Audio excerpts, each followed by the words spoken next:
if you I think there's been certain things that have happened throughout history, and especially when we come in the 20th century, and then we see certain new systems of doctrines develop, dispensationalism and other things that Yeah, I wanted to talk about that right. because I think dispensationalism lurks in the background of a lot of this, don't you I do think? too. I mean, Yeah. not that anyone is a dispensationalist in this discussion necessarily, but that people, out of reaction to dispensationalism, fear that when they hear people say that the covenant of works was republished at Sinai, that what they're really hearing is echoes of the old dispensationalism. Can you talk about that a little Well, bit? I think that's exactly right. I mean, we could go back to some of the dispensational authors and what they said, but I mean, I grew up hearing from dispensationalists the common lingo. I mean, and they really posited a very great divide between the old and the new, and they didn't even deal with the Old Testament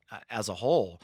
Everything was about the New Testament. And so, the basic view was, hey, in that dispensation, they were saved by their law keeping. And in the new dispensation, we're in the church age, in the age of grace. And therefore, this great discontinuity was posited. And I think that's probably the fear that's driving some of this, that, when you offset an arrangement, and you make a distinction, and we seem very nervous today in the Reformed camp with distinctions. Well, we so want to emphasize over against dispensationalism. Right. Some of our people so want to emphasize the unity of the covenant of grace. And please, the listener needs to understand, neither you nor I are calling into question the fundamental and essential unity of the covenant of grace. And if the listener is dropping in on this episode and didn't hear the previous episode, let me say, right, here Listen it comes. to it. Listen to this.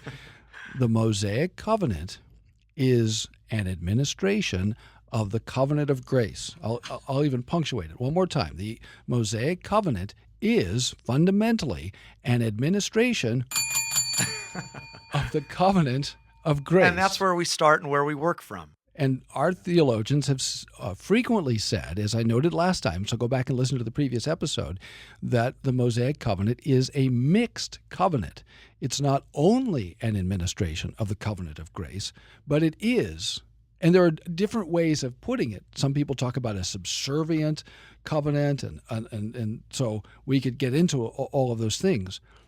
But having affirmed the fundamental unity of the covenant of grace, including Moses as an administration of the covenant of grace, we still have to account for the peculiarities, the uniqueness, the difference, which caused our older writers to describe Moses as a legal covenant and sometimes even as a repetition or a republication of the covenant of works, not for salvation, not as if we could, by our obedience now under Moses, present ourselves to God. But that doesn't mean that it isn't, and here comes that phrase that everyone hates so much, in some sense, right, an administration of the covenant of grace or a covenant of works. Right.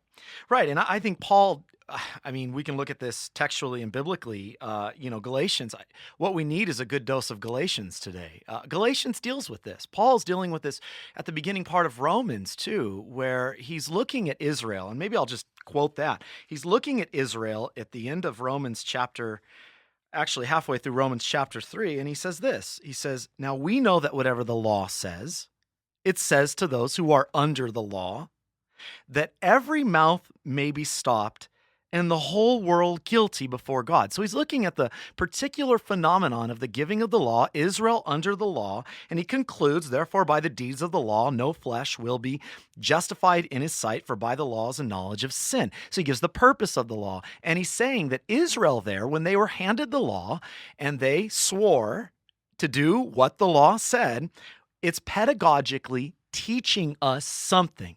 It's pedagogically, that arrangement was given to teach us something about our need and what we can't do. And what do we call that? Well, what do we? We make a threefold distinction That's right. in the use of the law, and this is The first use of the law, right? Yeah. It's the first use. And Paul said, and I think that's really important to say, because in Galatians 3, he knows that's going to cause problems for people. He knows they're going to be concerned that you're teaching a different way or that you're saying the law is bad. You have all the stuff we're hearing today is exactly what Paul anticipated in the book of Galatians. And this is why he says in Galatians 3:17, and this I say, that the law, which was 430 years later, cannot annul the covenant that was confirmed by God in Christ. In other words, it's not attacking the gracious arrangement that was given. This serves a specific purpose to teach Israel about the sinfulness of sin, and so that we would learn from Israel. They are a microcosm of the macrocosm. In the nature of the covenant of grace, it is not possible, Paul says in Galatians 3, right? In the nature of the Mosaic covenant, it's not possible that Moses should in any way change the fundamental arrangement that God made with Abraham. So, if anyone comes and says, aha, Moses changes everything, Paul says, anathema. Right, right. And I think that's the fear today, either due to ignorance because they've not studied the tradition on these statements. The fear is that there is, again, we get back to the continuity issue, that we are teaching with this view some kind of different way and that it's possible to achieve that way. You and I are both big fans of William Perkins, who's the father, in many ways, of English Puritanism. Not absolutely. There were certainly Reformed theologians we can describe in a broad sense, Puritan before Perkins, but in many ways he is the font. He in a sense, he gives us William Ames, and William Ames has a massive influence on Dutch Reformed theology. So Perkins is really important, and he doesn't get read much because he hasn't been reprinted for a long time.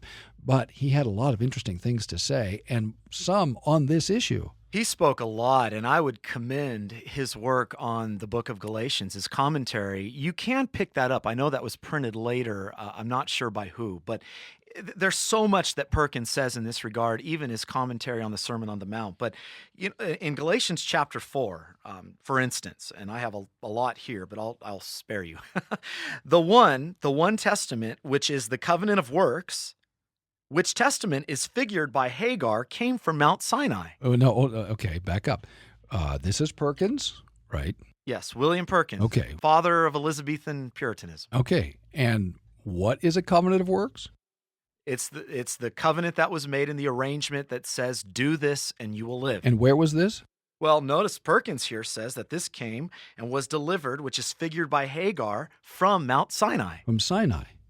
So at Sinai, according to Perkins. Now, we could disagree with him. Right. But no one can say that Perkins is not a major figure in the history of Reformed theology. And no one can say that Perkins is heterodox, or that Perkins is an antinomian, or that Perkins is a dispensationalist, or any of the sort. That's right. And I'll go on with the quote, but I think it's important to say. Keep going, because Okay. I just want the listener to hear that Perkins, without any blushing, any hesitation, any self-consciousness, just says the covenant of works came from Sinai. Right.